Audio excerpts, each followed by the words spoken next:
হতে পারে আমি পুষ্টিবিদ, তাতে কি? আমি কি মিষ্টি খাবার একদম খাবো না? তা কী করে হয়? আমি বাইরের খাবার যেহেতু খুব একটা বেশি খাওয়া হয় না, তাই চিন্তা করলাম আমার যা পছন্দ তা বাসায় বানালে কেমন হয়। তো আজ ট্রাই করলাম খাজা।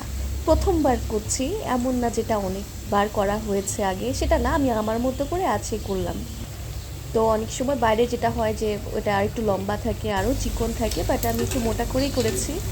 আর পরিমাণ দেখে বুঝতে পারছেন যে খাওয়ার কোনো মানুষ নেই, তারপরেও আমি সবাইকে দিয়ে খেতে পছন্দ করি যতটুকু পসিবল হয়।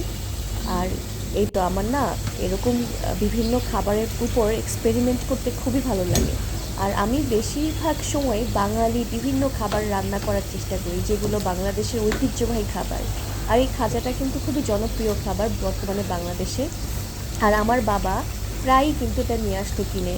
তো আমার না খুব ইচ্ছা করলো যে একটা কাজ করি, আজকে এটা বানাই। তো ময়দা, তারপরে বেকিং পাউডার এবং তেল আর অল্প একটু কালিজিরা একসাথে দিয়ে মেরিনেট করে রেখে দিয়েছি। তারপরে রুটির মতো বেলে আমার মতো করে করেছি। আর এই যে যে শিরার মধ্যে দিচ্ছি, এটা কিন্তু খেজুরের গুড়ের শিরা, খেজুরের গুড় দিয়ে বানানো এই শিরাটা। তো এটার মধ্যে দিয়ে দিচ্ছি।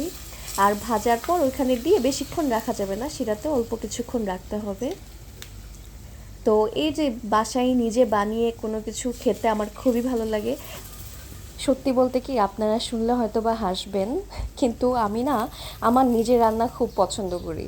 মানে আমার না, মানে আমি যেটাই রান্না করি একটু কম তেল মশলা দিয়ে রান্না করার চেষ্টা করি, আর এই খাবারগুলো আমি নিজে এক্সপেরিমেন্ট করতে ভালোবাসি।